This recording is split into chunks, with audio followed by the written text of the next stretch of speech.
मैं तो ये बताऊंगा कि नहीं, मेरे को ना ये पैसे की प्यार है, ना मेरे को जिंदगी में कुछ भी चाहिए, मेरे को अब कुछ नहीं चाहिए, जो मिलना था मेरे को मिल रहा है। अगर आप चित आनंद रहोगे, चिदानंद बोलते हैं, चित आनंद, क्योंकि ये साइंस में है। मैं आपको बताना चाहूंगा, साइंस में जब मैंने रिसर्च किया मेरे साथ क्या हो रहा है, बढ़िया पॉइंट्स मेरे को मिला कि हमारा जो जिसको बोलते हैं कि केमिकल ऑफ हैप्पीनेस, हमारा जो ये भी जो ब्रेन है, ब्रेन के सेंटर में एक जगह है, उसको बोलते हैं हाइपोथैलेमस। वो पूरा सेंटर में ही होता है, पूरा सेंटर में होता है, उसे हाइपोथैलेमस बोला जाता है। हाइपोथैलेमस में एक ग्लैंड है जिसको पिनल ग्लैंड, ये साइंस है, पिनल ग्लैंड है। तो वहां पे कुछ केमिकल्स निकलता है, जैसे कि उसे बोला जाता है dopamine and ADH.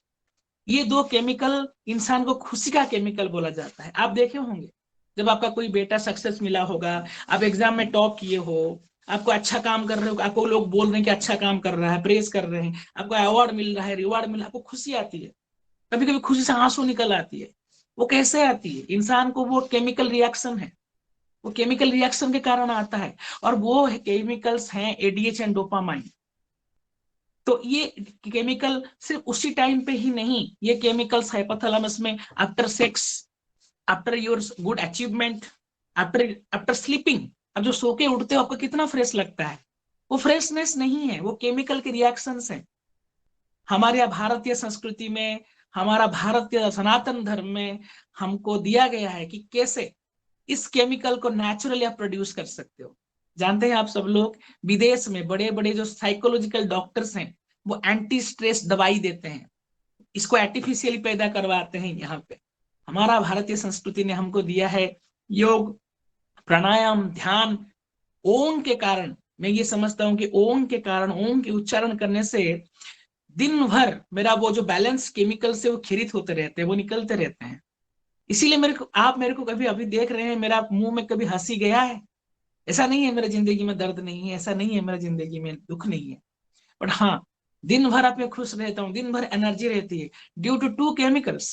Those chemicals are called ADH and dopamine. अगर आप डेली बेसिस में, ये मेरा अनुभूति है 15 सालों में, अगर कोई व्यक्ति योगा प्राणायाम वगैरह कर रहा है, कुछ ध्यान कर रहा है, तो उसका ये जो केमिकल से बैलेंस निकलता रहता है। हमारा जो लाइफ स्टाइल हो गया है कि भाई रात भर काम करो, दिन में लेट में उठो और काम में भाग जाओ, कुछ भी खाओ कुछ भी पियो, नहीं। ऐसा करने से वो क्या होता है, वो केमिकल जो हमारे यहाँ पे निकलता है जो है, उसे हार्मोन्स बोलते हैं। एडीएच एक केमिकल, एक हार्मोन है, वो डोपामाइन एक हार्मोन है। वो सब केमिकल इनबैलेंस होते हैं। इसके कारण हमारा डिप्रेशन में रहते हैं, चिंता में रहते हैं, ओवर थॉट करते हैं, डिसीजंस ले नहीं पाते हैं। अपना लक्ष्य प्राप्ति करने के लिए आपका दिमाग तो स्थिर होना चाहिए, दिमाग स्थिर नहीं होगा तो नहीं होगा। और दिमाग को स्थिर होने के लिए जीवन शैली में सही तरीके से एक सिस्टम बनना चाहिए। और इसमें योग प्राणायाम और ध्यान मेरे जिंदगी में पिछले 15 सालों में मुझे हेल्प कर रहा है। और मैं आपको ये बता दूं कि मेरे को बहुत सारा जानकारी, मैं कभी जहां भी गया हूँ, एपीओ के ऊपर मैं काम कर रहा हूँ, मैं मुझे कोई ट्रेनिंग नहीं दिया है कि तू ये कर। मैं जब गांव में जाता हूँ, समस्याएं देखता हूँ, समस्या को समझता हूँ, तब मेरे दिमाग में आइडियाज आते हैं, मेरे को उत्तर मिलती है। और मैं गांव में जाके भगवत गीता को उठाता हूँ। मैं सबको याद करवाना चाहता हूँ कि हमारे हमारे जो ये सनातन धर्म है, हमारा जो भारतीय संस्कृति है, ये बहुत बड़ा हमको मैनेजमेंट लेसन दे के गया है, जैसे भगवत गीता बोलते हैं। भगवत गीता में ऐसे ऐसे चीज हैं जो मैं श्लोक उठाता हूँ, जितने भी अध्याय हैं। मैं इतना पढ़ा लिखा नहीं हूँ कि मैं वो इतना ज्ञान का गुरु में नहीं हूँ कि मैं सब कुछ जानता हूँ, बट जितना भी जानता हूँ मैं कोशिश करता हूँ कि भगवत गीता से बहुत सारे श्लोक्स, मेरा ऑलरेडी यूट्यूब चैनल्स हैं। मैं आप लोगों को बताना चाहूंगा कि मेरा यूट्यूब चैनल में जाइएगा, बहुत सारा वीडियोस है मेरा। मैं क्या करता हूँ, भगवत गीता से श्लोक उठाता हूँ, जितने भी श्लोक, अच्छे अच्छे श्लोक हैं, और उनको गाँव में जब ट्रेनिंग होता है, किसानों का ट्रेनिंग होता है, या फिर एपीओ में जो काम करते हैं उनका जो ट्रेनिंग होता है, मैं उसको उपस्थापन करता हूँ। और ये दिखाना चाहता हूँ कि हमारे भारत का जो संस्कृति था, हमारा भारत का जो संस्कृति था, वो कितना मानविक डेवलपमेंट के लिए काम किया था। इंसान का दिमाग पर जो लक्ष्य प्राप्ति करने के लिए जो सोच चाहिए, वो हमको दिया गया है विरासत के रूप में, ऑलरेडी हमारे पास है। जैसे कि मैं गांव में जाता हूं तो पहले बोलता हूं, हमारा भारतीय संस्कृति में एक श्लोक था, भगवत गीता वगैरह में श्लोक था, पुराणों में श्लोक था, जत्र नाज्यस्त पूज्यंत तत्र रमन्ति देवता। एक श्लोक था ऐसा, जहाँ पे नारियों को पूजा किया जाता है, वहीं पे ही भगवान आके भगवान का वास होता है। बट आज के डेट में वो चेंज हो गया है। वो हो गया है जत्र अर्थस्य पूज्यंतु रमन्ति तत्र देवता। जहां पे अर्थ की पूजा होती है, जहां पे ज्यादा पैसा रहती है, जहां पे पैसे की बात होती है, वहीं पे ये देवता वगैरह जा रहे हैं। मुझे ये लग रहा है, ये मेरा सोच है, ये मेरा व्यक्तिगत सोच है। शायद कहीं ना कहीं वो भटक गया है, हमारा पृथ्वी, हमारा हमारा जनरेशन भटक गया है। ऐसे ही इस माहौल है, ऐसे ही माहौल को मैं क्या करता हूँ, गाँव में जाता हूँ और समझाता हूँ कि क्या क्या हमको पुराणों में बताया गया है, और हमको क्या परिवर्तन करना है, मैनेजमेंट वाइज क्या परिवर्तन करना है, व्यक्तिगत रूप में क्या परिवर्तन करना है, सोच में कैसे परिवर्तन लाना है। जैसे कि आप बता सकते हैं कि आज के डेट में एपीओ को बोलते हैं एपीओ को बोलते हैं कि फार्मर प्रोड्यूसर ऑर्गेनाइजेशन, कृषक उत्पादक संगठन। बट हम एपीओ को कभी भी मतलब फार्मर प्रोड्यूसर ऑर्गेनाइजेशन नहीं बोलते हैं। हम तो बोलते हैं कि ये है 5 पांडव ऑर्गेनाइजेशन, पंचु पांडव ऑर्गेनाइजेशन। जैसे कि आप जानते हैं कि पांडव 5 भाई थे, उसी तरह हमारा जो फार्मर प्रोड्यूसर ऑर्गेनाइजेशन है, उसमें सर्वनिम्न, सर्व अति कम में जो डायरेक्टर लोग हैं, जो निर्देशक हैं, वो 5 ही हैं। जिस तरह वहां पे बड़ा भाई था युधिष्ठिर, क्योंकि बहुत ही नम्र स्वभाव के थे और डिसीजन मेकर थे, फाइनल डिसीजन लिया करते थे, और जो भी डिसीजन लिया करते सब भाई उसे नतमस्तक माना करते थे डिसीजन को।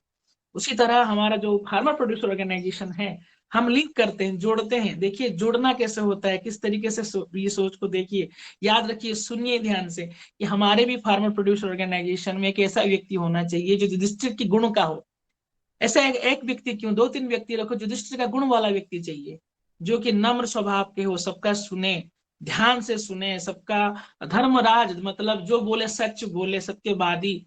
और ऐसा गुण अगर नहीं रहेगा एक संस्था में, कोई भी संस्था पकड़ लो, सिर्फ एपीओ ही नहीं, कोई भी संस्था पकड़ लो, कोई भी टीम पकड़ लो, अगर हमको टीम बनाना है, अगर हमको स्ट्रेस से निकलना है, अगर हमको अचीव करना है, अगर हमको लक्ष्य की प्राप्ति करना है, हमको टीम बनाना पड़ेगा, हमको टीम बनाना पड़ेगा। और टीम बनाने के लिए आपको गुण चाहिए, गुणधारी व्यक्ति चाहिए। तो कौन सा गुण चाहिए? पहला व्यक्ति का गुण चाहिए, नम्र स्वभाव का व्यक्ति होना चाहिए, सबका बात सुनने वाला व्यक्ति होना चाहिए, सबका बात को मानने वाला भी व्यक्ति होना चाहिए, और जो निष्पत्ति ले और सब लोग उसको रेस्पेक्ट देते माने माने भी, ऐसा व्यक्तित्व चाहिए।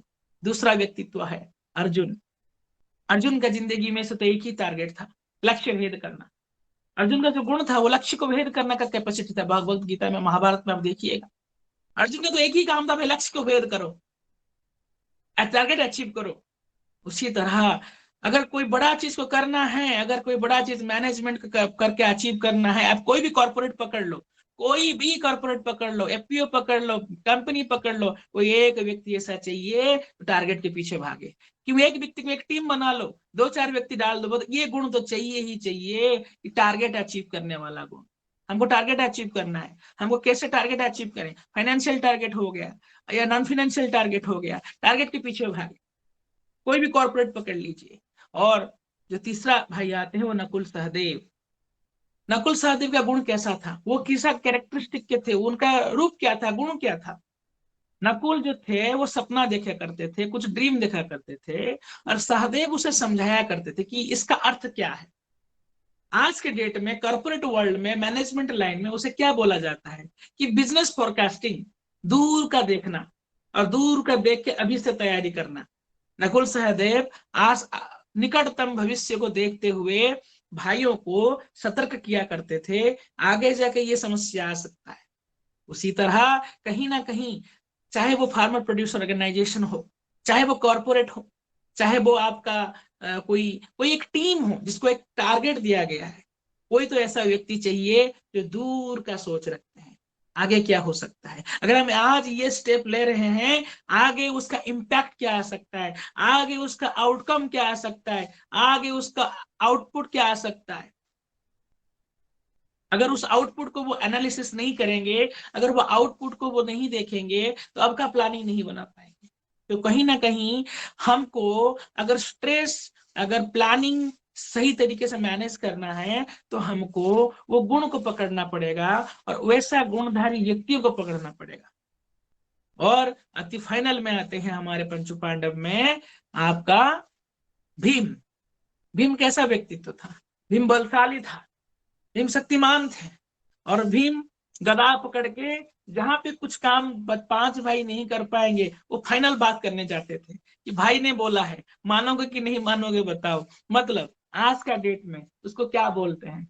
उसको बोलते हैं मूलचाल करना, नेगोशिएशन करना, कन्विंस करवाना। वैसा ही गुण वाला चीज चाहिए। इसी तरह एक फार्मर प्रोड्यूसर ऑर्गेनाइजेशन अगर है तो वहां पे ऐसा 2-3 डायरेक्टर मिनिमम भीम जैसा होना चाहिए, जो जाके डिस्प्यूट को सॉल्व करे, मूलचाल करे, नेगोशिएशन करे, लियाजनिंग करे। आप देखेंगे हमने ये बताया कि फार्मर प्रोड्यूसर ऑर्गेनाइजेशन में आपको बेसिकली 5 गुणधारी व्यक्ति चाहिए। एक तो है कि नम्र स्वभाव का, जो जिसको हम बोलते हैं मैनेजिंग डायरेक्टर, उसका पदवी का नाम है मैनेजिंग डायरेक्टर, जो युधिष्ठिर की तरह होना चाहिए। और सिर्फ मैनेजिंग डायरेक्टर ही क्यों, एक और भी लोग जोड़ दो, assistant managing director, vice president, ऐसा भी कुछ लोग आप रख सकते हो। ऐसा नहीं है कि एक व्यक्ति को रखो। और एक चाहिए एपीओ में अर्जुन वाला टीम।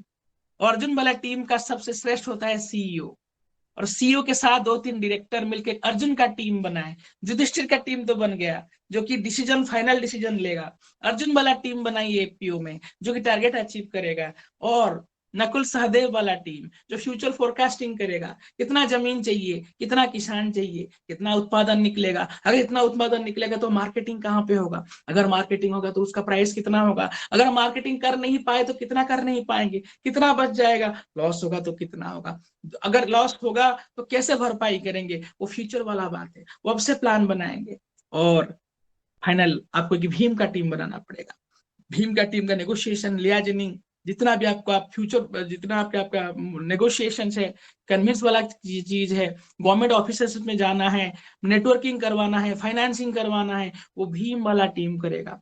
तो भगवान श्री कृष्ण ने तो मेरे को इतना ही दे दिया है कि भाई, ये हमारा किसान आज भी महाभारत में है, हमारा किसान आज भी पंचु पांडव की तरह लड़ाई कर रहा है। हमारा ये महाभारत खत्म नहीं हुआ है। वहां पे 18 दिन चला था, यहाँ पे 365 डेज हमारा किसान आज लड़ रहा है। आज भी किसान अपनी बेटी को शादी करने के लिए अपनी माँ जैसी जमीन को बेच रही है।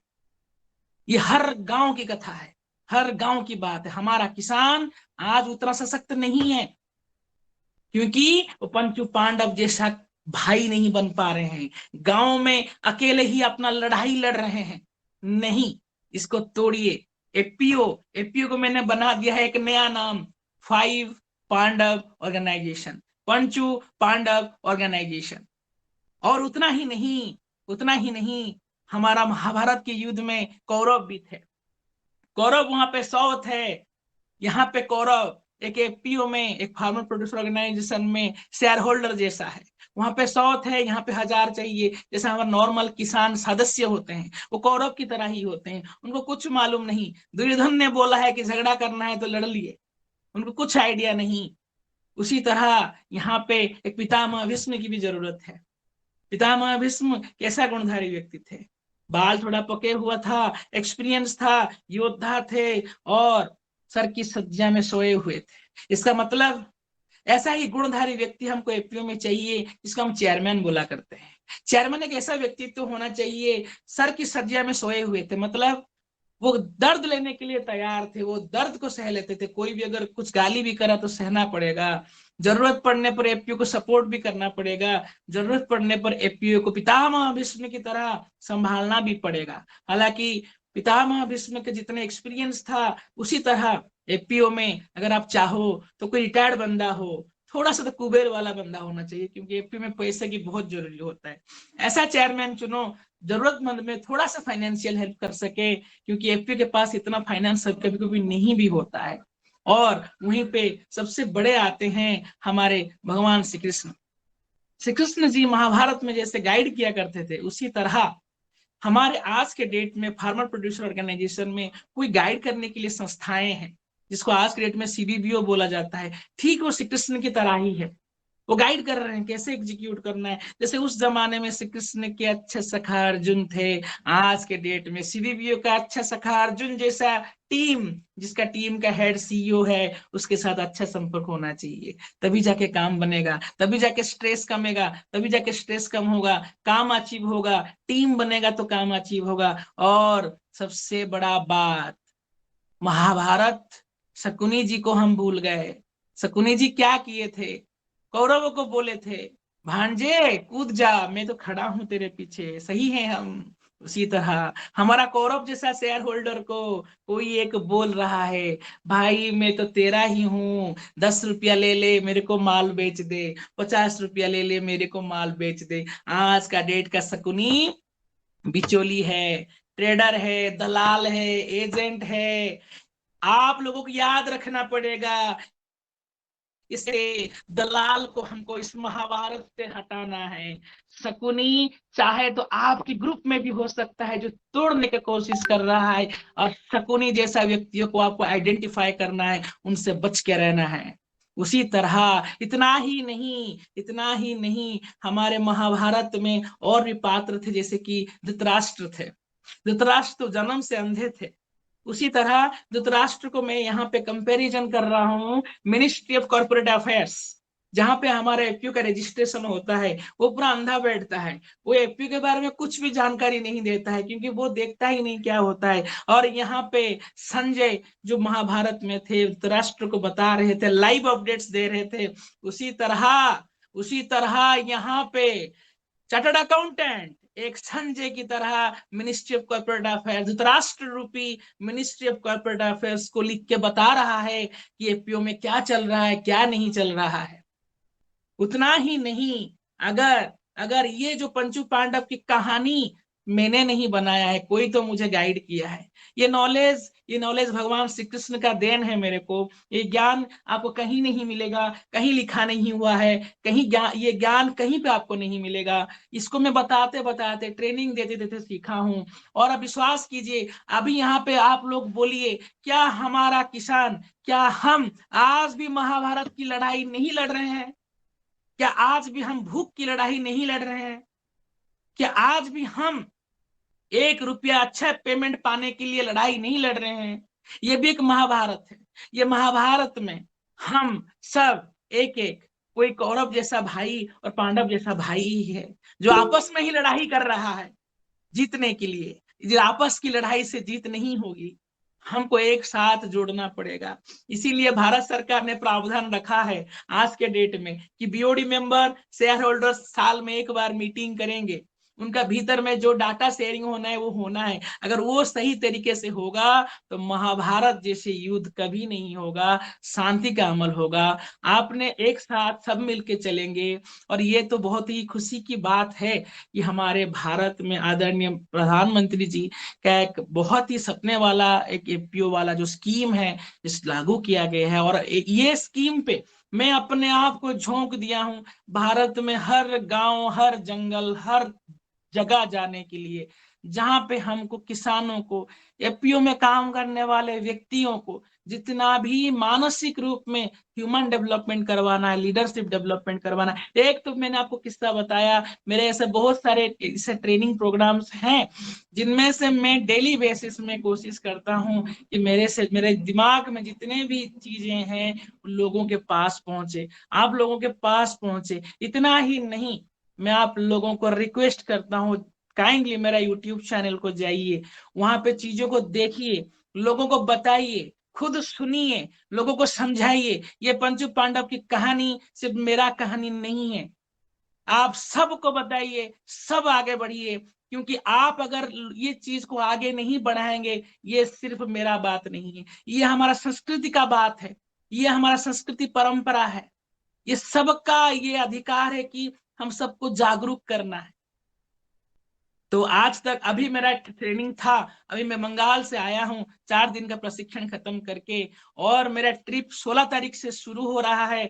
मैं झारखंड जाऊंगा 16 से 18, और बिहार जाने वाला हूँ 18 से 20।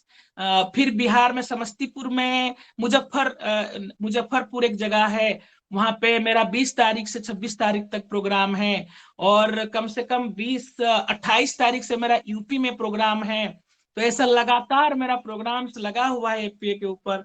तो मेरा अनुरोध है कि एफपीओ के ऊपर, फार्मर प्रोड्यूसर ऑर्गेनाइजेशन के ऊपर किसी को भी समस्या आ रहा है, किसी को भी कुछ जानकारी चाहिए, किसी को भी मार्केट लिंक के बारे में जानना है, किसी को भी फाइनेंसिंग के बारे में जानना है, किसी बीओडी में भी समस्याएं हैं, मैं 24 आवर आपके पास हूं।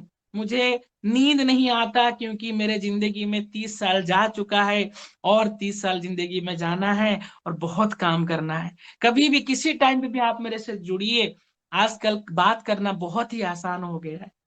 मैं रिक्वेस्ट करूंगा, मेरे साथ कभी भी आप बात कर सकते हो। अगर मेरा फोन कॉल रिसीव ना हो फिर भी मैं आपको डायल करूंगा। अगर बीओडी के साथ समस्याएं हैं, मेरे को ऑनलाइन जोड़ दे, क्योंकि इतना सारा प्रोग्राम्स मेरा पहले बुक रहता है, फिजिकली शायद जा ना सकूं। तो मैं आप लोगों के लिए ऑलवेज सर्वदा हाजिर हूँ।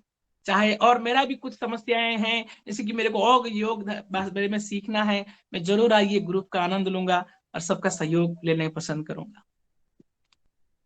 धन्यवाद अविनाश जी, आपको। आपने अपने जिंदगी के अनुभव और योग के साथ आपका पुराना जो अनुभव रहा है, तो आपका स्वागत है इस योगाहार कार्यक्रम में। आप रोज जुड़िए और रोज जुड़ करके योग करिए।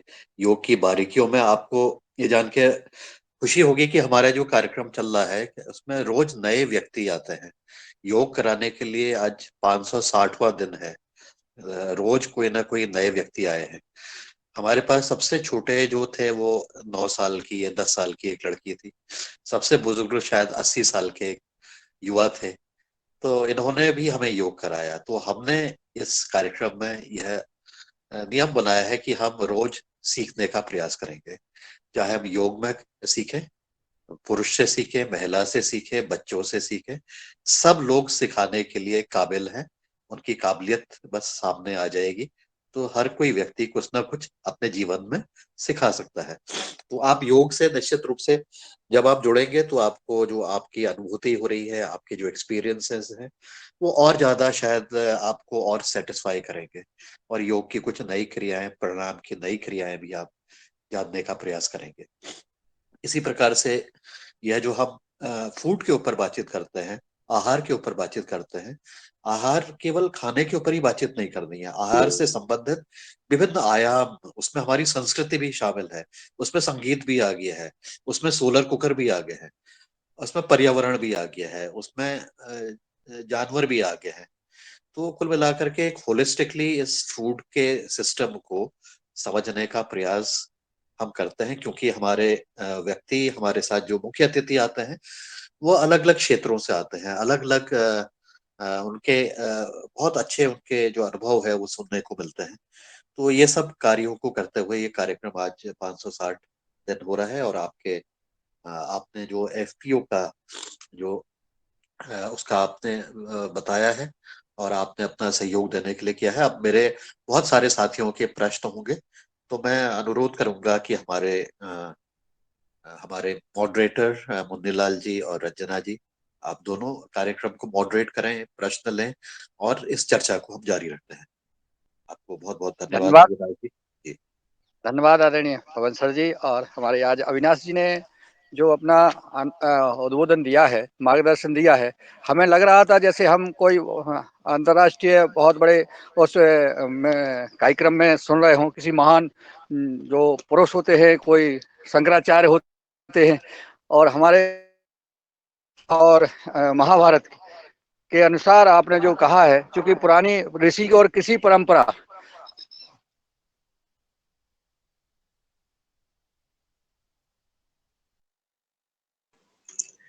जी ओम। जी रमेश जी, आप करिए इसमें। हाँ जी। जी जी ओम। आदरणीय जी, मेरी आवाज आ रही है? जी आ जी रही आ रही। आदरणीय चंद्र जी मेहरा जी को सादर आमंत्रित करता हूँ, वो आए और अपनी बात रखें। जी ओम। हम ये जानना चाहते हैं, मैं रमेश मेहरा, नर्मदापुरम से। सर, हमारे यहाँ पर जो उपज है वो खाद्यान्न की है, गेहूं, मूंग और धान। इस पर हम किस तरह के एफपीओ बना सकते हैं? जी ओम। बहुत बहुत धन्यवाद। आपको इस प्रोग्राम में बहुत बहुत स्वागत है। तो मैं आपको अनुरोध करूंगा कि पहला तो अभी एक स्कीम लॉन्च हुआ है भारत सरकार का, जिसको बोला जा रहा है नेचुरल फार्मिंग मिशन। और ये जो मिशन शुरू हुआ है, ये मिशन अभी भारत सरकार का एक बहुत बड़ा रूप लेने वाले आगे है, जिसके तहत सारा राज्यों में एक एक स्टेट कोऑर्डिनेटर को अपॉइंट किया गया है भारत सरकार के द्वारा। उनके द्वारा नेचुरल फार्मिंग जो तकनीकी है, ऑर्गेनिक फार्मिंग नहीं, मैं ऑर्गेनिक फार्मिंग के बारे में बात नहीं कर रहा हूं, मैं नेचुरल फार्मिंग के बारे में बात कर रहा हूं। इसमें सर्टिफिकेशन की प्रक्रिया शुरू होने वाला है। आगे जाके जो खाद्यान्न आप उत्पादन कर रहे हैं उसको नेचुरल फार्मिंग के तहत अगर सर्टिफाई कर रहे हैं, आगे जाके इसका एक बहुत बड़ा बाजार खुलने वाला है भारत में। क्योंकि नेचुरल फार्मिंग सर्टिफिकेशन होने के बाद आप इसको निर्यात करने के लिए, एक्सपोर्ट करने के लिए बहुत सारे संस्थाएं आपके पास आ सकते हैं। आगे 2 साल, आगे तो मैं सोच रहा हूं आगे 5 साल हमारा भारत में एक नेचुरल फार्मिंग की रिवॉल्यूशन आने को तैयारी में है। आप उसको ध्यान में रखिए और मेरे साथ जुड़े रहिए। मैं रेगुलर अपडेट देता हूं एपीओ के बारे में, कहाँ पे कैसा मार्केट है, मार्केटिंग अपॉर्चुनिटी है। वो एक किस्सा है। दूसरा किस्सा, हमारा जो किसान है, हमारा जो किसान खेती करता है, उसके हाथ में बहुत सारी चीजें नहीं है। सूर्य का किरण, पानी, बारिश, मिट्टी का कंडीशन उसके हाथ में नहीं है। उसके हाथ में है अगर एक ही चीज है, वो बीज। क्या हम सही बीज किसानों को दे पा रहे हैं? आंसर सदा ना होता है, क्योंकि भारत में 60% किसान, 60%, 60% किसान सीड नहीं मिलता है। किसान को अच्छा बीज दीजिए। अगर मूंग का कर रहे हैं, अच्छा उपदवार वाला मूंग दीजिए, अच्छा साइज वाला मूंग का बीज दीजिए। अगर धान वाला कर रहा है तो इंडस्ट्रियल, जो इंडस्ट्री डिमांड है उस वो वाला बीज दीजिए। बीज के ऊपर काम कीजिए, क्योंकि बीज के ऊपर बहुत एफपीओ काम अभी तक शुरू नहीं किया है। बड़े बड़े मल्टीनेशनल कंपनियां सीड बेच के करोड़पति बन रहे हैं, भारत का पैसा विदेश जा रहा है। हम आज तक भारत का पैसा भारत में रहे, हर ये एफपीओ के लिए कर सकता है। 2 चीजें हमको करना है, बीज के ऊपर आंदोलन करना है। बीज हमारा, किसान का बीज किसान लगाएगा और जो प्रॉफिट रहेगा वो किसान में बटेगा। दूसरा, नेचुरल फार्मिंग के ऊपर आगे एक बहुत बड़ा मुहिम छेड़ने वाला है।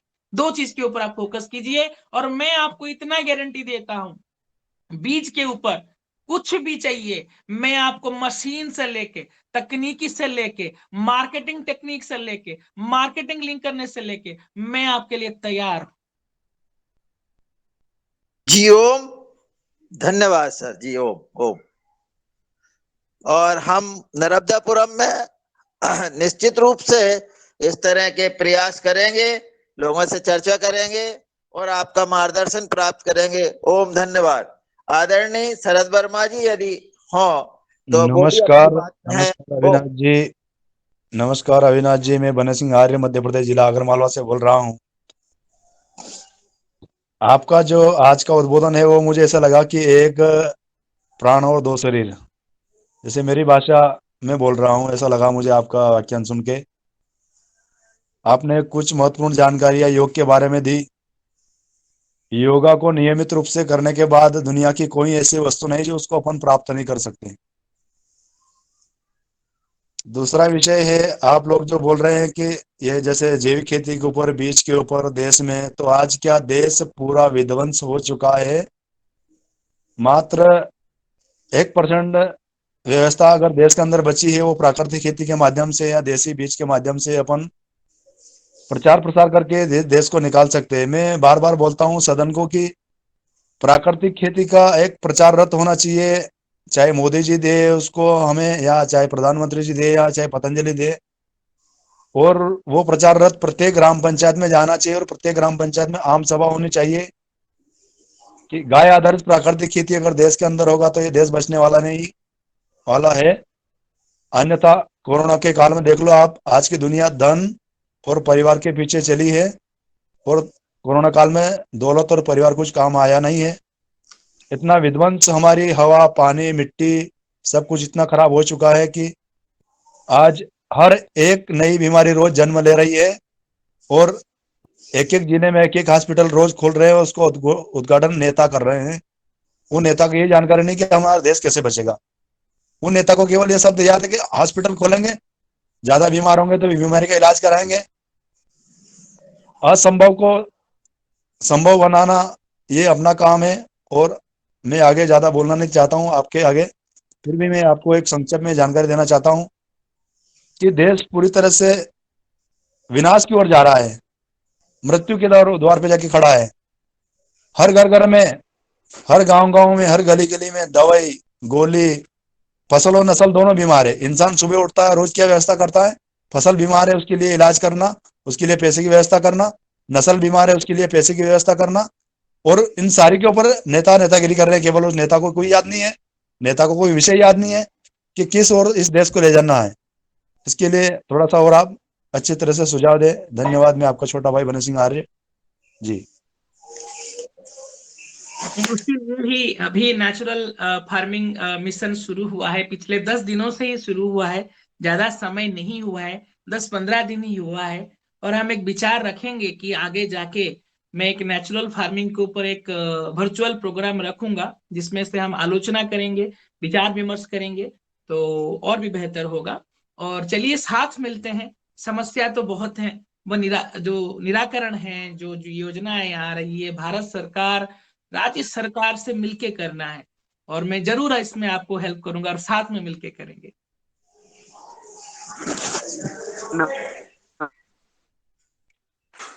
जी, बहुत सुंदर, बहुत बढ़िया। भगवान दास जी, आप अपने खेत में हैं शायद, तो उसको जरा सी आप दिखाएंगे, क्या दिखाना चाह रहे हैं भगवान दास जी, भगवान दास कुशवाहा जी?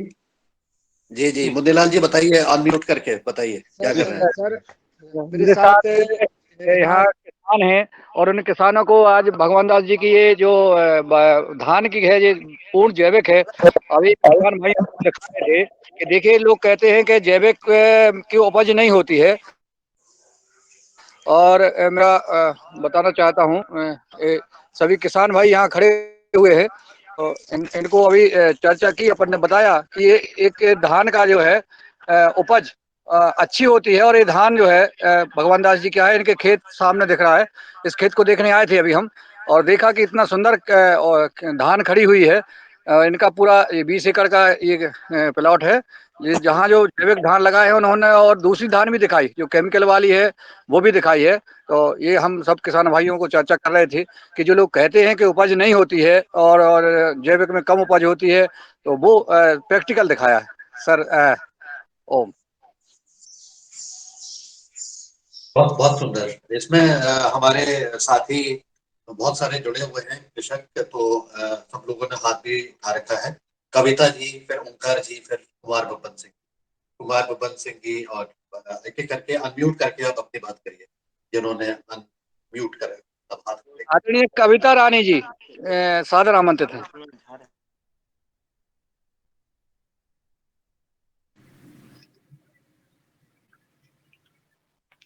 जी, ओम जी सभी कविता जी आप बताइए। ओम जी सभी को मेरा प्रणाम। मेरी आवाज आ रही है? ओम आ रही है बहन जी। मेरी ये रिक्वेस्ट है आप लोगों से, अगर ये जो सेशन हो रहे हैं हर रोज, अगर इनकी रिकॉर्डिंग मिल जाए तो हम जो भी नॉन होते हैं गांव में या गांव से रिलेटेड जो किसानों से मिलते हैं, तो उनको भेज दी जाए हमारे द्वारा, और वो अवेयर हो इस बारे में, फिर आपसे कांटेक्ट करें और योग से जुड़े। और मैं एक योगा ट्रेनर हूँ, काउंसलर भी हूँ, टीचर भी रही हूँ, लाइब्रेरियन भी रही हूँ, मुकेश भाई जी को पता है। और अगर एक दूसरे के हम किसी ना किसी से, हर किसी के अंदर, जैसा कि पहले बोला गया कि हर किसी के अंदर कोई ना कोई सिखाने की प्रवृत्ति होती है, या हर किसी के अंदर एक गुण जरूर होता है जिससे हम उनके गुण ग्रहण कर सके, अगर रिकॉर्डिंग के द्वारा मिल जाए तो कैसा रहेगा? ये मेरा सजेशन है कि एक दूसरे के टाइम पे, क्योंकि हम सभी बिजी होते हैं, सुबह के टाइम क्लासेज होती हैं हमारी, हम नहीं देख पाते हैं। आज संडे की छुट्टी थी तो मैंने थोड़ा सा ये देख पाई, तो मुझे ऐसा लगा। और मेरी ये स्पेशल रिक्वेस्ट है, अगर रिकॉर्डिंग प्रोवाइड हो जाए तो हम ज्यादा से ज्यादा इसका लाभ उठा सकेंगे और औरों को भी बता सकेंगे। ये YouTube में सारी की सारी अवेलेबल हो गई है। मुन्नीलाल जी, आप लिंक शेयर कर दीजिएगा इस ग्रुप में, और कविता जी जिस ग्रुप में है उनको भी अगर एक बार रिकॉर्डिंग आप देख लेंगे जो भी लिंक आएगा उसके बाद आप सब्सक्राइब करके इसको देखते रहिएगा, इसमें सारी रिकॉर्डिंग हमने रखी। धन्यवाद जी, क्योंकि ये पहले भी मैंने सजेशन रखा था और मेरे को टाइम नहीं मिल पाता है, तब भी पहले भी मैंने एक बार क्लास ली है यहाँ पे, फिर भी कभी मौका मिलेगा तो जरूर देंगे सेवाएं। आदरणीय धन्यवाद। आदरणीय कविता बहन जी, आपका प्रस्ताव था कि रिकॉर्डिंग होना चाहिए, तो हमने निवेदन किया आदरणीय पवन सर जी से, तो वो तो हर निवेदन को स्वीकार करते हैं, छोटे से छोटे किसान भाइयों की बात को बड़ी गंभीरता के साथ लेते हैं और उसका समाधान करते हैं। तभी से इसकी रिकॉर्डिंग हो रही है और मैं आपको इसमें ग्रुप में जोड़ करके उसमें पूरी लिंक में डालता हूं और यूट्यूब पर जो है रोज उसकी रिकॉर्डिंग होती है और मैं डालता भी हूं और मैं आपको डालूंगा। और आपने अच्छा क्वेश्चन किया ताकि सदन को सबको पता पड़ जाए कि यूट्यूब पे PFSP कैपिटल अक्षर में आप लिखेंगे यूट्यूब पर, तो हमारी पूरी रिकॉर्डिंग हर दिन की तारीख बाई तारीख मिल जाएगी आपको सभी को। और ये लेना चाहिए, इसको शेयर भी करना चाहिए, क्योंकि ये बहुत बड़ी बात है कि हम 3 घंटे प्रतिदिन योग और आहार और जैविक चर्चा करते हैं। बिल्कुल बिल्कुल, तय जी दिल से धन्यवाद सर, आपका तय दिल से धन्यवाद, जो अप्लाई किया गया है, ये तय दिल से धन्यवाद। धन्यवाद आदरणीय बहन जी। और मैं आदरणीय कुमार भवन जी को सादर आमंत्रित करता हूं कि वो अपनी बात रखें। बिहार से कुमार भवन जी। ओम ओम जी ओम। इस जुगाड़ कार्यक्रम में जुड़े हुए सभी भाई बहनों को ओम वंदन नमस्कार। और आज का जो चीफ गेस्ट महोदय ने जो एक अपनी मधुर उद्बोधन के द्वारा हम लोगों को जो ज्ञान प्रदान कर एफीओ के माध्यम से संस्कार पांडव की चर्चा भी कर दी है, उनकी बुद्धिमत्ता को मेरे बार बार नमन और वंदन। और सर, मैं चूंकि बिहार से रहता हूँ और मेरा जिला रोहतास है, और रोहतास जिला धान के मामले में बिहार का कटोरा कहा जाता है, अर्थात हमारे यहाँ से बहुत बंगाल तक और पूरे बिहार में धान की सप्लाई होती है। लेकिन जब धान हो जाता है तो कोई औने पौने दाम पर बिक जाती है और न कोई लेने वाला होता है।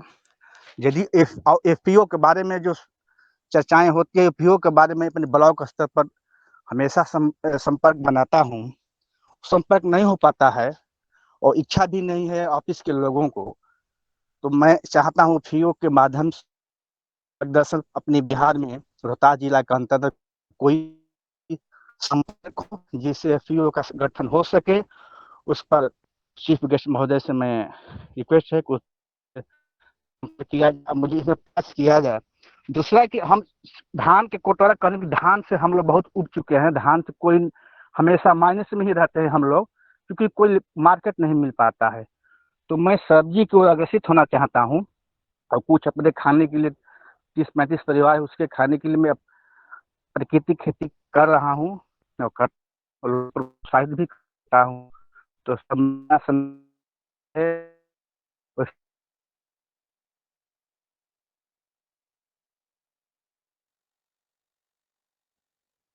तो कुमार भवन जी, मैंने आपका बात को सुना और आपके वहां पे बिहार में जो समस्याएं हैं धान को लेके, वो इसीलिए है कि हमको सर्वदा मार्केट को देख के ही खेती करना चाहिए। मार्केट में क्या भाव है, मार्केट में क्या ज्यादा उत्पादन हो रहा है।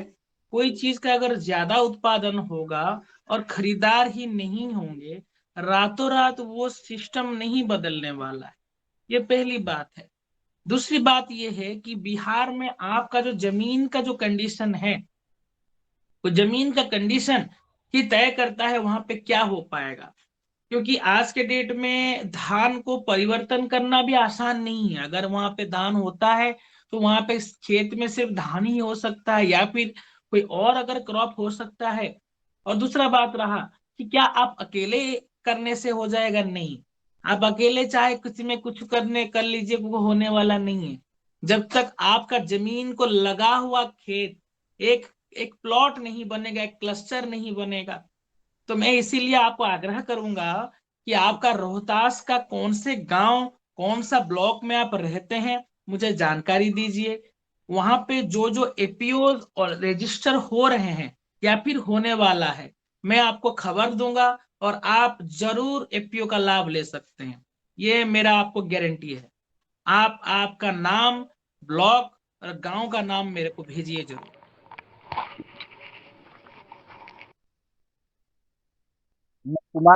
मैं कुमार बबन सिंह,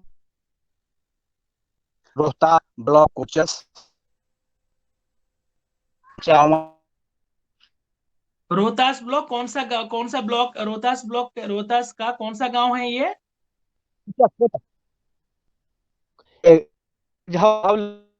थोड़ा सुनाई नहीं दे रहा है, कोई और बता सकते हैं तो? थोड़ा उनका वॉइस ब्रेक हो रहा है। गांव का नाम मझौली। ठीक है, मैं मझौली। थोड़ा सुनाई नहीं दे रहा है, मेरे को लिख के भेज दीजिएगा। मझौली ब्लॉक बोल रहे हैं सर। अच्छा, मझौली ब्लॉक, ओके। कौन सा गांव है, कौन सा गांव? गांव क्या बोले बबन जी?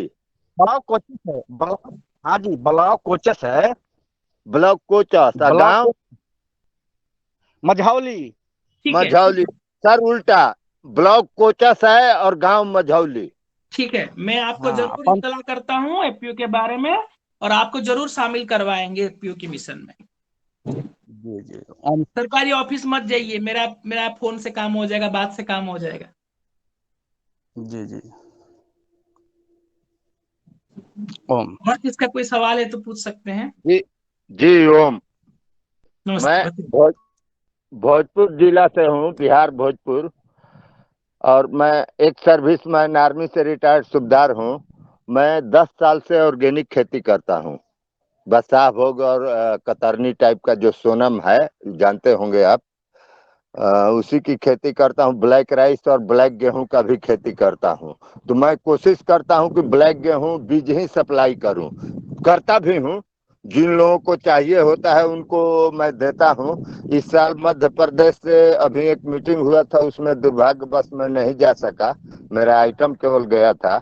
तो मैं ब्लैक चना भी मंगवाया हूँ। तो ये जो बबन जी का से मिलता जुलता हमारा भी है। और एक और आपसे जानकारी चाहता हूँ कि सर नेचुरल ऑर्गेनिक में क्या अंतर है?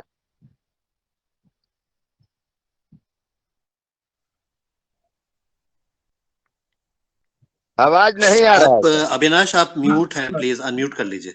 हाँ, ऑर्गेनिक खेती और नेचुरल फार्मिंग खेती में अगर देखेंगे तो नेचुरल फार्मिंग खेती में जो सबसे बड़ा रोल अदा करने वाला है वो है कि उसमें कुछ नीतिगत परिवर्तन किया गया है। ऑर्गेनिक खेती एक प्रकार का नेचुरल फार्मिंग ही होता है, बट सरकार के हिसाब से देखेंगे नेचुरल फार्मिंग का जो स्कीम निकला है उसमें कुछ रिलैक्सेशन किया गया है, कुछ नीतिगत परिवर्तन किया गया है, सर्टिफिकेशन टेक्निक में परिवर्तन किया गया है। देखा जाए तो सिर्फ यही है कि स्वास्थ्यकर खाना ही हमको खाना है, चाहे वो ऑर्गेनिक फार्मिंग से निकले, नेचुरल फार्मिंग से निकले, हमको स्वस्थ खाना चाहिए। तो सरकार के हिसाब से बहुत लोग आज के डेट में नॉर्मल फार्मिंग कर रहे हैं, जो कि कुछ दवाई नहीं डाल रहे हैं, कुछ कुछ कुछ हानिकारक चीजें नहीं डाल रहे हैं। उन्हीं व्यक्तियों को लेके हानिकारक नहीं डालना, उसी को लेकर कुछ नीतिगत परिवर्तन किया गया है भारत सरकार के, ये नेचुरल फार्मिंग को एक मिशन बनाने के लिए। डिफरेंस बस नीतिगत तकनीकी के ऊपर है, सर्टिफिकेशन टेक्निक के ऊपर है, बाकी और कुछ नहीं है सर। ऑर्गेनिक फार्मिंग जैसे किया करते थे, नेचुरल फार्मिंग वैसे किया करेंगे। कोई फार्मिंग की कोई डिफरेंस नहीं है, बस स्कीम की डिफरेंस है बस। जी, एक थोड़ा सा ये अंतर जो है, जो हमारी समझ में आया अविनाश जी और बिंदेश्वर जी, वो ये था कि नेचुरल फार्मिंग में जो इनपुट्स हम यूज करेंगे वो ज्यादातर अपने स्वयं के घर में बनाए हुए और बाहर से नहीं खरीदेंगे। ऑर्गेनिक फार्मिंग में आप बाहर से भी खरीद करके डालेंगे, ज्यादातर उसमें बाहर से करते थे, प्राकृतिक तरीके से भी स्वयं भी करते थे। लेकिन नेचुरल में आप ज्यादातर जितना हो सके या पूर्ण रूप से अपने जो इनपुट्स हैं उसका जो वो है प्रोडक्शन स्वयं कर रहे हैं, घर में कर रहे हैं। उसमें आपको बाहर से खरीदने की भी उतनी आवश्यकता नहीं हो रही है, नहीं के बराबर आप खरीद रहे हैं। और इस माध्यम से आप धीरे धीरे आत्मनिर्भर भी हो रहे हैं पूर्ण रूप से। आपका पैसा आपके पास ही है, आपको बाहर से खरीदने की जरूरत उतनी ज्यादा नहीं है। तो यही छोटा सा अंतर है, बाकी पॉलिसी कि लेवल पर इंटरवेंशन। आदरणीय ओमकार नाथ जी, जी सर, दूसरा सुझाव चाहता था आपसे मैं कि हमारा एफपीओ बनाने के लिए एफपीओ के बीज ही मैं सप्लाई करूं, और मेरे पास 1-2 क्विंटल केचुआ है जो ऑर्गेनिक मैं करता हूं, और वर्मी कंपोस्ट। तो उसके लिए और एफपीओ के लिए क्या करना पड़ेगा जिससे मैं बीज सप्लाई कर सकूं, या बहुत मेरे दोस्त भी हैं? बहुत अच्छा सवाल पूछे हैं बिंदेश्वर जी। सबसे जो जरूरी है कि बीज सप्लाई करना सबसे कठिन काम होता है, क्योंकि वो एक किसान का पैदा हुआ चीज, उसमें ना कुछ ब्रांड होता है, ना उसमें कुछ सर्टिफिकेशन होता है। वो सिर्फ भरोसा में ही जाता है। पहला बात, अगर भरोसा में ही जाना है तो वहां पे ही जा सकता है जहां पे लोग आपको पहचानते हैं। कोई जी भरोसा वाला चीज तभी बिकता है जब लोग आपको जानते हैं और भरोसा करते हैं। तो ये बीज केवल और केवल आपके नेटवर्क के अंदर ही जाएगा। अगर आप सपोर्ट चाहते हैं तो मैं आपको इसमें कुछ मदद कर सकता हूं। आप मेरे को व्हाट्सअप कीजिए कि आपके पास कितने क्विंटल की अवेलेबिलिटी है, कहाँ से है, कितना कौन सा साल का प्रोडक्शन है, डिटेल्स भेजिए। मैं कुछ ग्रुप में डालूंगा, व्यक्तिगत रूप से मैं आपको इसमें हेल्प कर सकता हूँ। बाकी आपको इसमें व्यक्तिगत रूप से ही आप इसको बेच सकते हो। इसके लिए आप ज्यादा ऑर्गेनाइज्ड बिजनेस नहीं बना सकते हो जब तक आप एपीओ में उसको ब्रांड नहीं करोगे। उसको ब्रांडिंग मतलब एक पैकेजिंग सिस्टम बनाना, पैकेज करना, उसको एक नाम देना, उसको एक एड्रेस उसमें लिखना। वो जैसे कि आप नमक का पैकेट देखते हैं, सादा वाला नमक पैकेट कभी नहीं लेंगे आप ऑलवेज रंगीन वाला पैकेट जो सुंदर दिख रहा है, जो पैकेटेड होके दुकान में है, आप उसी को ही लोगे, चाहे 2 रुपए ज्यादा क्यों ना हो। जब तक ब्रांडिंग नहीं किए हैं बिंदेश्वर जी, थोड़ा हम जी जी अपने कॉन्टेक्ट्स में बेचने को सही समझ रहे हैं। जी। तो एफपीओ के लिए क्या करना पड़ेगा? मेरा तरारी ब्लॉक है। आपको वहां पे बहुत कुछ अभी करना नहीं है, ऑलरेडी भारत सरकार का बहुत सब सारे ब्लॉकों में एपीओ बन रहा है। तो आप मेरे को व्हाट्सअप कीजिए आपका ब्लॉक, मंडल, ब्लॉक, गांव, डिस्ट्रिक्ट, वहां का जो एपीओ है मैं आपको वहां से जोड़ सकता हूँ, जो ऑलरेडी एपीओ सरकार के द्वारा शुरू किया गया है। अच्छा, ठीक। आपका नंबर? मेरा नंबर तो मैंने दे दिया है, नहीं तो आप आपके जो ऑर्गेनाइजर हैं उनसे ले सकते हैं आराम से। मैंने मैसेज अच्छा में अच्छा। डाला हुआ है। कोई दिक्कत जी जी, नहीं है, आप आराम से नंबर लीजिए और मेरे से बात कीजिए, कोई दिक्कत नहीं है। ठीक ठीक ठीक है ओम जी। बहुत बहुत धन्यवाद। आदरणीय ओमकार नाथ जी, आप अपनी बात रखें। साधारण जी जी, बहुत बहुत धन्यवाद। आज के मुख्य अतिथि अविनाश जी को नमस्कार। मैं ओंकार नाथ, पतंजलि किसान सेवा समिति पलामू झारखंड से हूँ, और मैं कुछ वर्षों से ऑर्गेनिक या नेचुरल का ये वो खेती मैं कर रहा हूँ। और इस वर्ष भी मैंने करीब 5-10 एकड़ में मैंने ऑर्गेनिक खेती किया है। और मेरा इच्छा है कि हम मार्केटिंग में भी उतरें। और गांव में चूंकि रहता हूं तो मेरा इच्छा है कि और यहाँ के किसानों को साथ लेकर भी मैं काम करूं। तो सर आप आए तो हम मुझे बहुत खुशी हुआ कि आज आपका मार्गदर्शन मिला। और आपने बताया कि सर आप झारखंड का भी दौरा होने वाला है। तो सर आप बताया झारखंड कि से आया हूँ झारखंड। मैं, पर रांची से ही आया हूँ अभी, और फिर भी जाने वाला हूँ अभी। अच्छा, तो सर आप बताएंगे झारखंड में आप कहाँ पर आएंगे, जरूर और जरूर आपके यहाँ क्या क्या प्रोग्राम है, तो हम चाहेंगे कि सर आपसे मिलें और आप आपसे जरूर आपका जरूर। मार्गदर्शन मिले सर। और मैं आपको तो बता अभी दूं, यहाँ पे जितने भी लोग हैं, मेरा अनुरोध है, ऑर्गेनिक सर्टिफिकेशन का एक सिस्टम है जिसे बोलते हैं पीजीएस इंडिया सर्टिफिकेशन। जब जी तक जी वो सर्टिफिकेशन आप करवा देंगे, आपको बेचने के लिए शायद इतना तकनीक असुविधा नहीं है, क्योंकि नेचुरल फार्मिंग का स्कीम लागू हो रहा है, उसका भी सर्टिफिकेशन होगा। पीजीएस इंडिया स्कीम का सर्टिफिकेशन सबसे बढ़िया सिस्टम है। उसमें क्या करते हैं, 3 साल तक जमीन सर्टिफिकेट होता है। जमीन का एक बार सर्टिफिकेट मिल गया तो आप एक सर्टिफाइड ऑर्गेनिक फार्मर हो, खुद का जी जी सर्टिफिकेट हो। जी जी जी और जी मैं जी आपको, आप मेरे को एक व्हाट्सअप कर दीजिएगा, मैं जब जी जाऊंगा तो आपको अपडेट दे दूंगा रांची में, झारखंड में कहाँ पे प्रोग्राम है मेरा। जी जी जी जी जी जी जी जी, जहाँ तक मुझे मालूम है कि जैसे एफपीओ जो बनाना है, एक तो केंद्र सरकार का हर ब्लॉक में योजना है बनाने का। हाँ चूंकि हम सीएससी से भी जुड़े हुए हैं, तो सीएससी में भी हमारे यहाँ लिंक है कि एफपीओ क्रिएशन करना है हर ब्लॉक में। और फिर एक अपने स्वयं से भी एफपीओ बना सकते हैं। हाँ, बना सकते तो हैं आपका, जैसे तो कि सर, तो हमारे दोनों में क्या, सर दोनों में क्या अंतर डिफरेंस है? एक जो गवर्नमेंट के डिफरेंस, माध्यम से एफपीओ बनेंगे और एक जो प्राइवेट से बनेंगे। हमारे घर में 4 एफपीओ है, हम 52 भाई बहन हैं। हमारे घर जी में ही 4 एफपीओ है, हम किसी सरकार के हेल्प से नहीं बनाए हैं, हमने बनाए जी हैं व्यापार करने के लिए। जी कोई जी दिक्कत नहीं है आपको सरकारी स्कीम पे। जो ग्रांट की सुविधा है, 15 लाख की जो ग्रांट है, वो नहीं मिलेगा। एफपीओ जी चलाने के लिए जो सालाना का 6 लाख का खर्चा है, वो नहीं मिलेगा। बाकी सारा जी चीज आपको मिलेगा। लाइसेंस मिलेगा, सब्सिडी मिलेगा आपको। और आप एक्सपोर्ट कर सकते हो, बेच सकते हो, लाइसेंस ले सकते हो। जहां पे जो सब्सिडी है वो ले सकते हो, कोई दिक्कत नहीं है। दो चीज नहीं मिलने वाला है, जो जी, कि इसके लिए हम प्रयास कर रहे थे सर कि जहाँ तक मुझे भी जानकारी है कि हम पलामू डिस्ट्रिक्ट से बिलोंग करते हैं, झारखंड के। और यहाँ पंडवा ब्लॉक है मेरा। तो शायद यहाँ पर अभी एफपीओ गवर्नमेंट के माध्यम से नहीं बना है। तो हम ऐसे प्रयास काम कर रहे कीजिए, थे तो। मेरे को व्हाट्सएप भेजिए।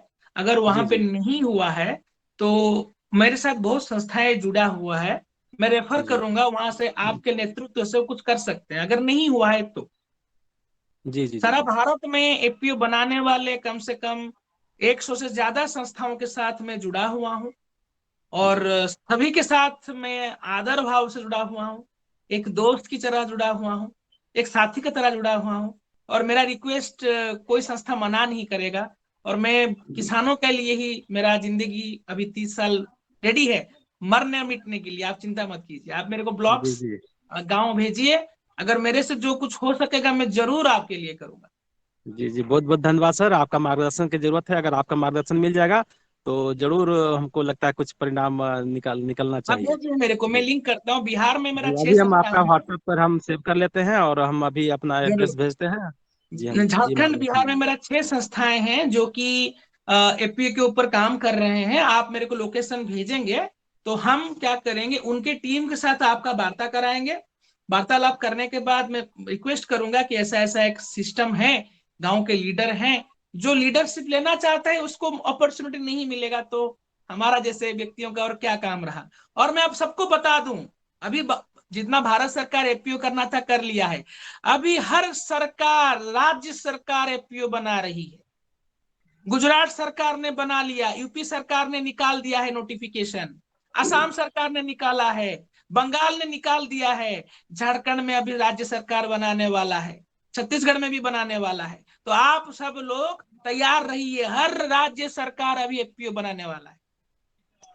जी जी जी जी, बहुत धन्यवाद सर। धन्यवाद। WhatsApp number please sir. Jharkhand से बोल रहा हूँ, राजधानी से, झारखंड की राजधानी से। मुख्य अतिथि महोदय, आपका व्हाट्सएप नंबर दिया जाए।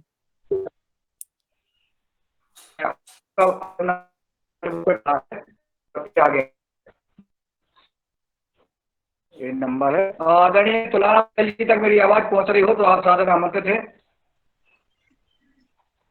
आदरणीय श्री पवन कुमार जी का मार्गदर्शन और प्राप्त हो। आदरणीय पवन कुमार जी।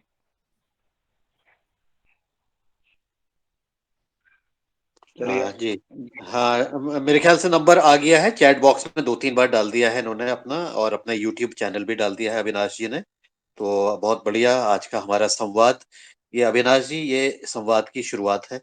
मुझे लगता है कि हमारे पास बहुत सारी अपॉर्चुनिटी है काम करने की, सीखने की, सिखाने की।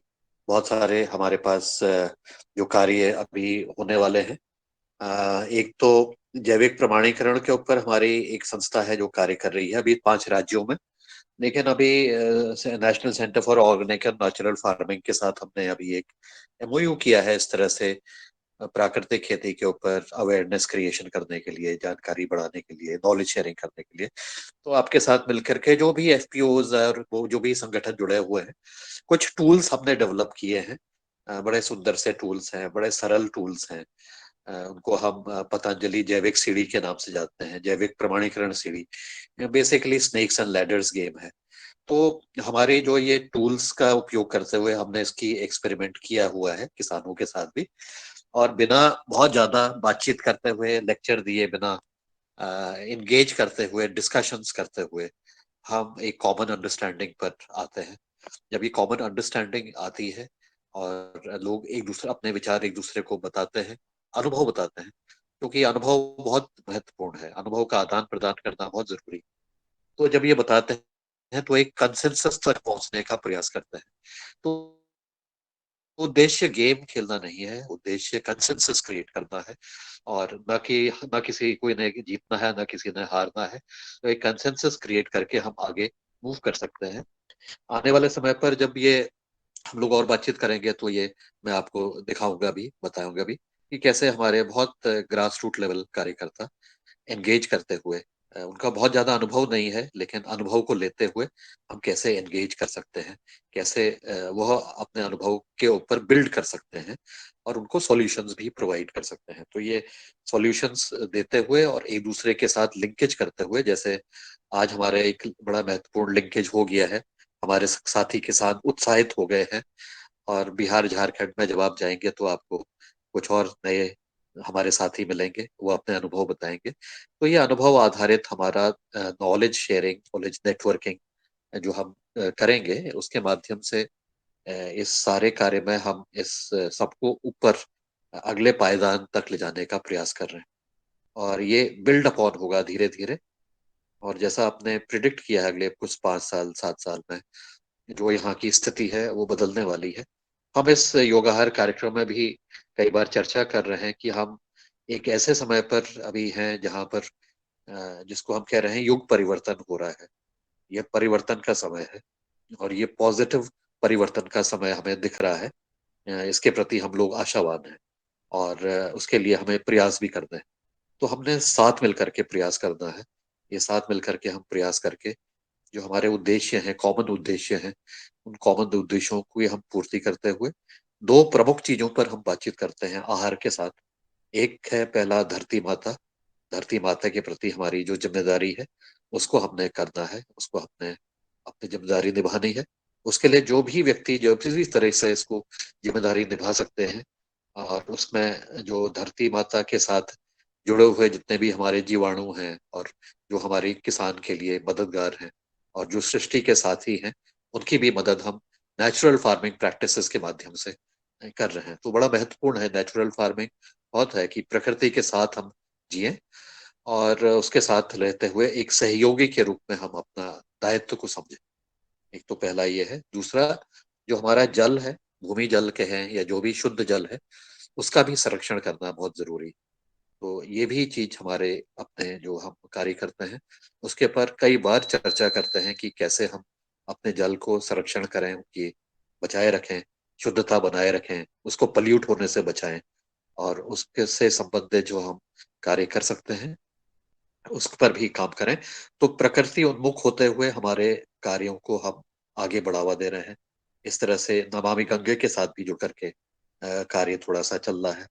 तो इस तरह से एक समन्वित रूप से एक इंटीग्रेटेड अप्रोच के साथ करते हुए और हम सब लोग मिलके एक एंटरप्रेन्योरशिप मोड में आगे बढ़ते हुए भी प्रकृति के साथ तो एक हमारा वैसा कनेक्ट है, सोशल कनेक्ट करते हुए, एंटरप्रेन्योरशिप कनेक्ट करते हुए हम लोग निश्चित रूप से आगे बढ़ेंगे। तो आज का हमारा बहुत सुंदर रहा। किसी के और हमारे साथियों के अगर कोई प्रश्न है, कोई बात है तो बताएं, और जो कनेक्शन हो गया है वो आगे हमारा जारी रहेगा, ये वार्तालाप जारी रहेगी। अभी ये जैसा मैंने कहा ये शुरुआत हम लोग करते हैं। अभी बहुत सारे लोग हमारे और थे लेकिन आज नहीं है, उसके लिए हम अलग से भी एक सेशन को प्लान करेंगे।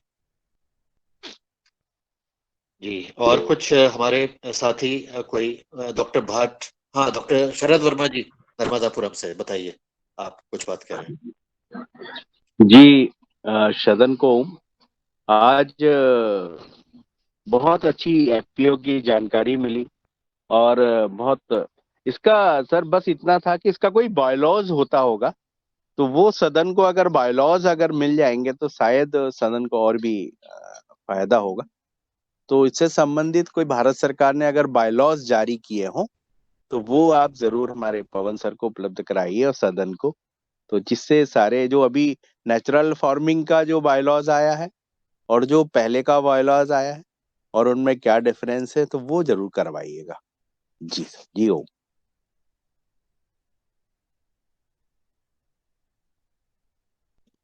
हाँ मैं करवा दूंगा सर, करवा दूंगा। जी धन्यवाद। शरद जी हमारे नर्मदापुरम से हैं और इन्होंने बहुत सुंदर ये काम करते हैं।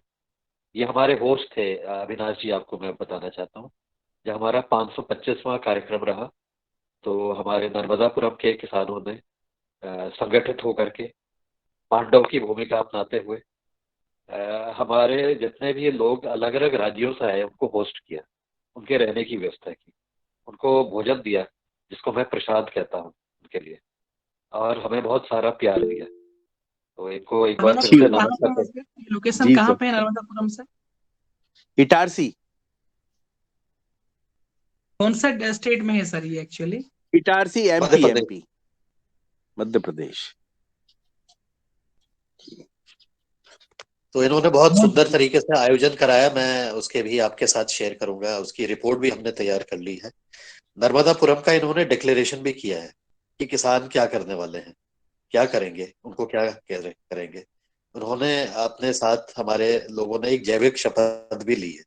तो इस तरह से करते हुए बड़े उत्साह के साथ उसकी यादें अभी भी हमारे पास बहुत ही सुंदर है। तो आपको इस अवसर पर सभी को नमन कर रहा हूँ, और जो प्यार जो आपको सत्कार आपने किया हमारे लिए अमूल्य है, हमारे यादों के लिए अमूल्य है। तो इस तरह से हम आगे बढ़ रहे हैं, और इस तरह के जो कार्य हैं इस तरह से हम आगे बढ़ते जाएंगे, बातचीत हमारी चलती रहेगी। और किसी साथी ने कोई बात कहनी है, हमारे और लोग भी जुड़े हुए हैं। जो कुलदीप पुनियाल जी आप हैं यहाँ पर, तो आप अपनी बात बताएं, या दिनेश सेमवाल जी हैं, डॉक्टर दुबे हैं, आपको कुछ कहना है तो आप बात कर सकते हैं। जी प्रणाम सर, सदन को प्रणाम। और आज के हमारे मुख्य अतिथि जी ने हमें बहुत सारी कनेक्शन से जोड़ा है, और ये लगा है कि जैसे भगवान जगन्नाथ की ही वाणी ये व्याप्त हो रही हो। तो और फिर मुझे एक श्लोक भी याद आता है कि योगस्थः कुरु कर्माणि संग त्यक्त्वा धनंजया सिद्धयो सिद्धयो समो भूत्वा समत्वम योग उच्यते। तो इस तरह से आप जुड़े हैं, और धन्यवाद कि जिन्होंने आपको जोड़ा है योगाहार परिवार में। और आने वाले समय में हमारे बहुत सारे किसान बंधुओं से आपकी वार्ता होने वाली है, और साथ में हम हर रोज मिलने वाले हैं। आपका बहुत बहुत धन्यवाद। प्रणाम। ओम। जी कुलदीप पुनियाल जी आप जी ओम ओम सर। सर जिस तरह का आज जो हमारी कक्षा रही है, जो हमारे मुख्य अतिथि थे उन्होंने जिस तरीके से एफपीओ के लिए जो है एक खास तरीका अपनाया कि मतलब कैसे लोगों तक कम्युनिकेट करें उस सब चीजों को, कि एफपीओ एक मजबूत एफपीओ जो है गठित हो, ये बहुत ही प्रेरणादायी है। और इसके लाभ भी हमें मिल सकते हैं अगर हम इसको शिद्दत से करें, अगर शिद्दत से लोगों के बीच जाएं, शिद्दत से लोगों के बीच कम्युनिकेट करें, तो ये निश्चित रूप से इसका लाभ मिल सकता है। ऐसा ही प्रयोग एक जब मैं किसानों के बीच रहता था, तो मैंने किसानों के बीच में मैंने भी यही तरीका एक अपनाया था कि किसानों तक कैसे बात को कम्युनिकेट किया जाए। तो मैंने परिवार को बहुत महत्वपूर्ण एक इकाई मानता हूँ कि एक परिवार जो है अपना पूरा जो जीवन है परिवार का, वो कैसे उसको जो है वो आगे बढ़ाता है। तो मैंने उसमें रोल्स जो है परिवार के जो लोग हैं, जो जो परिवार के जो मेंबर्स हैं, उनके रोल की तरह जो है लोगों तक कम्युनिकेट करवाया था कि लीडर्स आपका कैसे होना चाहिए, जो आपका टॉप में लीडर्स है, जो परिवार का मुखिया है वो कैसे सोचता है परिवार के बारे में, तो उसकी जिम्मेदारियां, उसका निर्वहन और उसका जो आर्थिक जो उसका जो करता है, कैसे अपने लोगों को तैयार करता है, उनको पढ़ाता है, लिखाता है, फिर उनको अपने पूरे परिवार के भरण पोषण में जो है मतलब उसको लगाता है। तो ये लोगों को ये बातें काफी क्लिक करती थी, और काफी लोग इसको सोचते थे, और जो उनके लीडर्स थे वो जिम्मेदारियों की तरफ जो है उनका ध्यान जाता था, जो बजाय कि आजकल लोग ये सोचते हैं कि हमने संगठन बना दिया, इससे हमें क्या मिलेगा। तो हम उल्टा इसको सोचवाते थे कि भाई परिवार में जो मुखिया होता है वो ये सोचता है कि परिवार का भरण पोषण उसे अब जो है दिशा देनी है, इसमें पूरी उसका उसकी भूमिका है। तो ये बहुत महत्वपूर्ण है, इस तरह की जो सोच है, इस सोच से जो है जो हमारी कम्युनिटी है, जो फार्मिंग कम्युनिटी है, उसको इससे लाभ जरूर मिलेगा। जी धन्यवाद। जी धन्यवाद। डॉक्टर दुबे, आप बताएंगे, आप जी शेयर करें। धन्यवाद सर। सर आज की चर्चा बहुत सफल रही। मैं मुख्य अतिथि जी को एक पूछना चाहता हूँ, क्योंकि आज मैं सफर में हूँ तो कुछ चीजें शायद मेरे से छूट गई होंगी, तो आप बताइए कि जो अलग अलग एफपीओ है और उनका समूह अलग अलग उनकी फेडरेशन है या कंबाइंड नेटवर्क है समझो, तो क्या वो एक कॉमन ब्रांड बना सकते हैं? जैसा कि अब लिज्जत पापड़ में होता है कि कई सारी ढेर सारी कोऑपरेटिव्स है, लेकिन उन्होंने एक ही ब्रांड बनाया और उसी ब्रांड को पॉपुलराइज किया, और वो तो मार्केटिंग में भी सुविधा हो गई, कंज्यूमर को भी सुविधा हो गई। तो हम देख रहे हैं विदर्भ में कि छोटे छोटे एफपीओ तो काफी है, लेकिन वो एफपीओ अपने तरफ से अलग ब्रांड बना के उसको पॉपुलराइज करने में उनको डिफिकल्टी जा रही है। तो अगर 10-20 एफपीओ बना के क्या एक कॉमन ब्रांड बना सकते हैं और उसको पॉपुलराइज कर सकते हैं? उसके बारे में कोई प्रावधान के लिए है तो आप बताइए। धन्यवाद। किशोर जी, आपको जानने की बहुत खुशी होगा, मेरा जो रोल रहा है वो डिफरेंट राज्यों में फेडरेशन को प्रमोट करने के लिए रहा है, और बहुत सारे राज्यों में फेडरेशन बनाने के लिए, कॉमन ब्रांड बनाने के लिए मैं काम कर रहा हूँ। तो ये हो सकता है, संभव है। और भारत में ऐसा बहुत सारा फेडरेशन ऑलरेडी इस काम को शुरुआत कर चुके हैं। ये ऑलरेडी काम शुरू हो गया है। अगर आप चाहेंगे तो मैं उनका डिटेल्स आपको भेजूंगा, तो उनसे आप प्रेरित हो सकते हो। अगर आपको चाहिए तो आप फील्ड विजिट भी कर सकते हो, जाके देख सकते हो। ये ऑलरेडी शुरू हो चुका है और हम कर सकते हैं, संभव है। धन्यवाद जी, बहुत बहुत महत्व की जानकारी शायद मेरे से सफर में मिस हो गई, लेकिन इस बहाने मिल रही है। तो आप कृपया जो भी जानकारी है हमारे पवन सर के पास भेज दीजिए, उससे हम लोग शेयर कर लेंगे और इस दिशा में कुछ पहल करेंगे। धन्यवाद। जरूर जरूर। जी, और किसी का कोई प्रश्न हो तो कर सकते हैं, उसके बाद फिर हम क्लोज करते हैं, समय आज हो गया है। और राम जी ने हाथ दिखाया था, तो अगर वो तुलाराम पटेल जी। जी उनका तुलाराम आवाज जी, हाँ, तो मुदीलाल जी आप फिर इसको क्लोज करिएगा प्रोग्राम। धन्यवाद करते हुए। आपका नेटवर्क में सदन को, प्रॉब्लम हो रही है आज। जी जी सर। तो आज मैं चाहूंगा कि आदरणीय रंजना जी, सबका जी, तुलाराम पटेल जी, आपकी आवाज नहीं आ रही है, आपके नेटवर्क में प्रॉब्लम है।